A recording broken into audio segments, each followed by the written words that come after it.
Joining me now is Republican strategist and Fox News contributor Angela McGlowan. Angela, good to see you. Thanks for joining the conversation.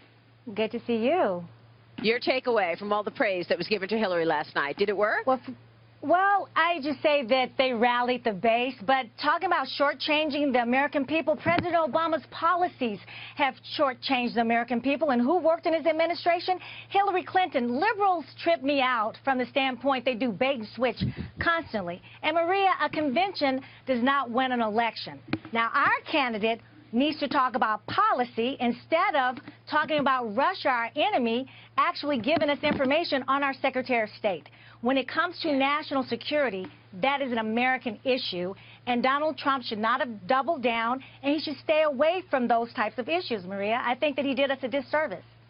Well, yesterday he gave a press conference, and it's debatable on whether or not that was effective in the middle of all of this. But I think it's important to remember that last night all of these heavy hitters in the party were speaking to their party.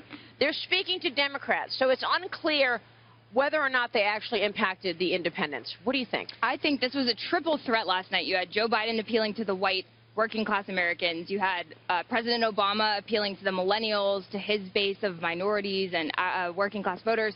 But I think Mayor Bloomberg really rounded out this triple threat. He came on stage and said, I'm not coming from either party. I'm just coming on to say that Hillary Clinton is sane, and this is the person that people should vote for. She's not dangerous. And Michael Bloomberg doesn't like to get in the middle of controversy very much. So the fact that he came out and really hit Trump hard, I think, was very meaningful to people who know Michael Bloomberg. But it's independents that are going to win this election for either candidate and millennials. So Democrats are going to vote for Hillary. Now, some might stay at home. Some people are still split on her. But I don't think it did anything to actually help her with the election. It did a lot to actually bring the base together. And the fact, too, that Hillary chose Kaine, a lot of millennials are upset because he's so conservative. So I think some of the Bernie folks, either they're going to stay at home or they might vote for Trump. Yeah, there's a lot to say about Tim Kaine. Go ahead, Dagan. And I don't mean this as an insult, but he is Ned Flanders. And right, go back and look at the speech. He is Oakley Dokley, and I don't mean that as an insult. That he's very easy, easy to listen to. He doesn't knock the ball out of the park. But did he get, maybe was it a double last night? But boring. To Angela, I was trying to avoid that word. But to Angela's point, the undecideds are anywhere from say 13% to 25%. And when you have the Democrats last night talking about an American economy that people don't recognize. They can be as hopeful as they want to be in their language and their soaring rhetoric. But, Angela, when they talk about the U.S. economy, that is not how people feel about their place in this nation and certainly their economic stability. And it's so sad. I wrote this book, Bamboozle, and minorities are actually voting for the enemy. If you look at Obama's policies, more blacks are on welfare. The government dole has grown, and it's the fact, Dagan, that we don't have more money in our pockets because we're paying for people that don't have jobs because Obama's policies have failed us. Right. And she's been very clear that she wants to build on those policies. Now, obviously, there was plenty of praise for Hillary, but there was a lot of Donald Trump bashing last night. President Obama calling out Trump for his scare tactics, he called it. Listen to this. He's just offering slogans, and he's offering fear. He's betting that if he scares enough people, he might score just enough votes to win this election. He says, believe me, well, his creditors, his contractors, his laid-off employees, and his ripped-off students did just that. Folks, you cannot believe one word that comes out of Donald Trump's mouth. Donald Trump, with all his rhetoric, would literally make us less safe. We cannot elect a man who belittles our closest allies while embracing dictators like Vladimir Putin. What do you think, team? What are your thoughts on the attack, Angela, the attack Trump strategy? That's what liberals have done, and it has worked in the past. Liberals are great communicators, but that's not going to work this time.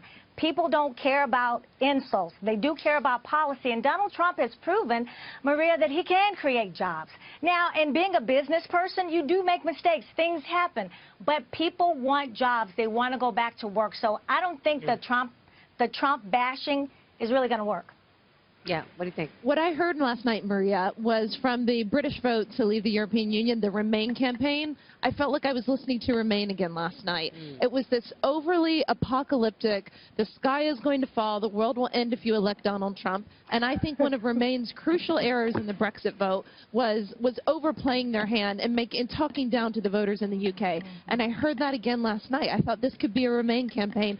They're being overly apocalyptic. They're talking down, the world's going to end if we elect Donald Trump.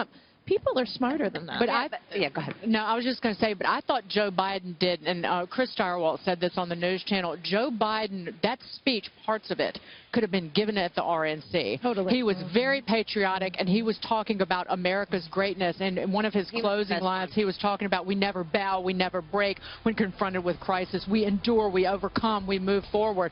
And I went, you could take that. He could be a Republican. And he's liked on both sides of the aisle. But I wonder how much of it, looking at that whole cast of characters, that an independent might say, this is the same cast of characters over and over again. Yes, okay, so they're all the royalty of the Democratic Party, but it's all the people we know. We elected you 7.5 years ago, and my family income hasn't grown, and I'm working part-time. I can't find a full-time job. That's what the American experience these days, sadly. Two-thirds of voters think the country's on the wrong track.